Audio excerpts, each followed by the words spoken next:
Los neandertales son los otros únicos humanos con los que compartimos el planeta durante un par de miles de años. Saber más sobre ellos implica conocernos más a nosotros mismos.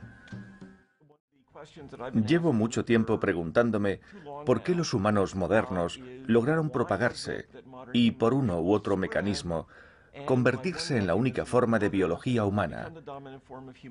¿Y cómo lo consiguieron en un periodo tan breve, todavía entre 10.000 y 20.000 años? El enigma del código genético neandertal. Un equipo internacional de científicos trata de resolver el misterio.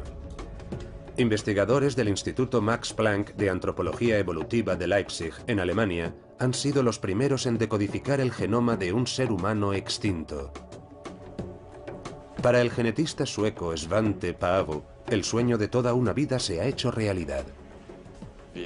De hecho, empezamos a trabajar con neandertales antes del año 97, y hace 5 años decodificar el genoma completo todavía era un sueño. En realidad llevamos 3 años trabajando en ello. Hace un año por fin tuvimos los datos y hemos dedicado este tiempo a evaluarlos. Ahora estamos preparados. Ya nos atrevemos a decir algo sobre ellos. Johannes Kraus, investigador apasionado, se implicó desde el principio. La decodificación ha sido el mayor reto para el equipo hasta la fecha. Había que establecer todo el tiempo nuevos métodos, otras tecnologías. Hubo que aplicar distintos métodos y tuvimos altibajos todo el tiempo. Fue apasionante y hubo mucha tensión también, porque las expectativas eran tremendas. La pregunta fundamental: ¿ha sobrevivido algo del neandertal en nosotros? Museo Regional Renano de Bonn. Esta maleta contiene los huesos más famosos del mundo. Son las joyas de la corona de la arqueología alemana.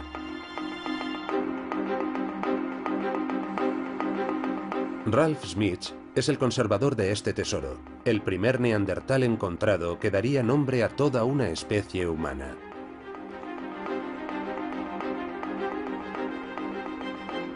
El arqueólogo Ralf Schmitz conoce estos huesos mejor que ninguna otra cosa. Toda su vida profesional ha girado en torno a ellos, los neandertales. Este humano prehistórico, que existió hace 42.000 años, vivió aproximadamente hasta los 40 años de edad. Solo se han conservado 16 huesos después de miles de años. ¿Será la clave para desvelar el secreto del genoma neandertal oculto en ellos? Es el alemán más famoso del mundo, pero es un europeo, la única especie humana que se ha desarrollado en Europa. Y si hay una forma de ser humano representativa de Europa y los europeos, sin duda es el hombre de Neandertal. La historia comienza en una cantera cercana a Düsseldorf, Alemania, en 1856. Ha sido una dura jornada para los trabajadores. Mientras cavan con la pala, abriendo tajos en la piedra en medio de un calor asfixiante, dan con unos huesos y sin pensarlo los echan ladera abajo. El mundo no habría tenido noticia de los neandertales si el dueño de la cantera no hubiera sentido curiosidad. ¿Serán los restos de un oso que habitaba en una cueva? El dueño de la cantera siente debilidad por los fósiles y ordena a los trabajadores que busquen más huesos.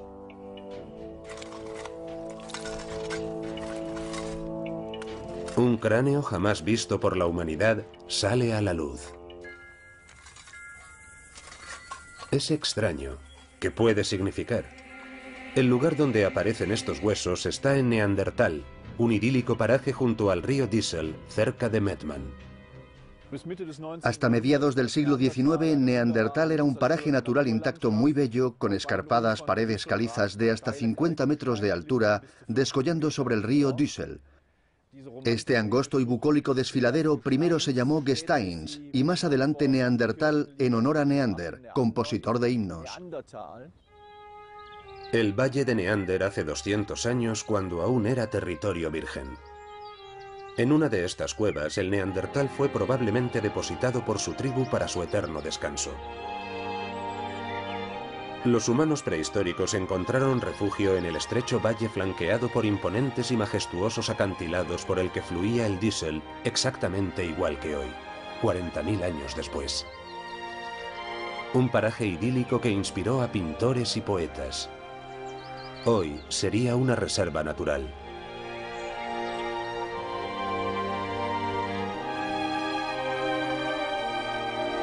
Pero vía la cal del Valle del Neander pasó a ser una materia prima codiciada por las fundiciones de la cuenca del Ruhr. Miles de personas encontrarían trabajo en las canteras. Es la ruina del Valle de Neander. Nadie tiene aún la menor idea de lo que puede significar el hallazgo de los huesos por el propietario de la cantera. Por supuesto, es el fósil más conocido del mundo. Y de hecho, el fósil que hace 150 años nos descubrió que habían existido otros humanos que no eran del todo como nosotros. En aquella época nadie creía en la existencia de humanos prehistóricos.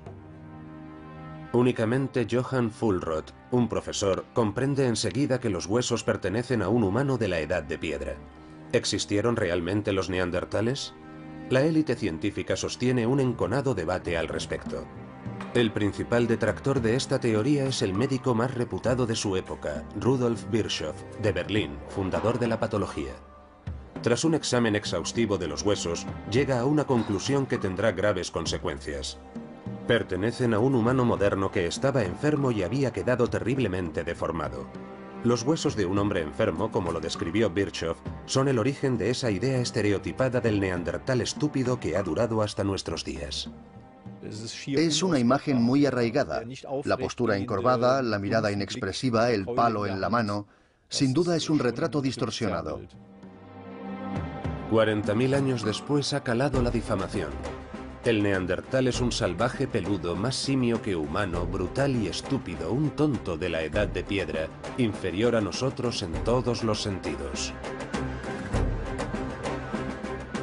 Un hallazgo sensacional realizado en Croacia en 1899 termina por distorsionar el cuadro. Johannes Krauss visita las cuevas de Krapina.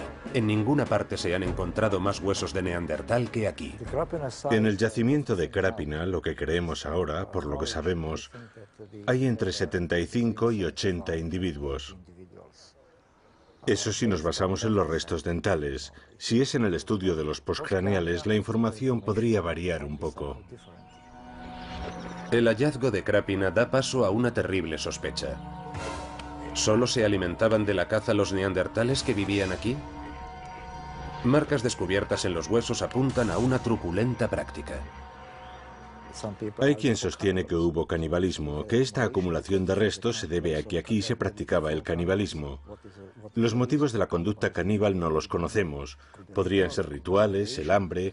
Por tanto, el yacimiento de Krapina es completamente atípico. Pero también han encontrado marcas de cortes en los huesos, ¿no? Lo que podría indicar que han sido descarnados de alguna manera. Sí, alguna forma de carnicería o de práctica en señal de respeto a los muertos. Por tanto, descarnaban huesos y quemaban huesos.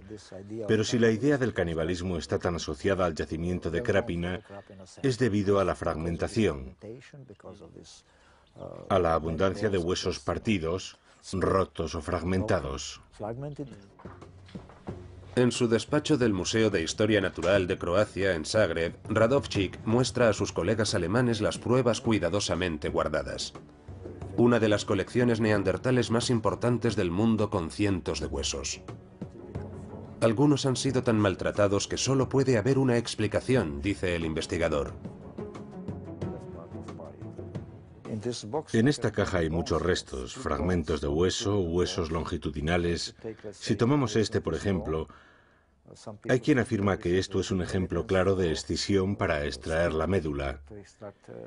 Y que, por tanto, esto demuestra conductas caníbales en Krapina. A lo largo de estos huesos, en algunos puntos, encontramos también distintas marcas de cortes realizados para separar el tejido blando. Y hay muchos huesos como este, huesos largos. ¿Eran realmente unos salvajes caníbales los neandertales de Krapina? Otros investigadores tienen sus dudas. Descubren unas marcas misteriosas en uno de los cráneos. Una serie de muescas en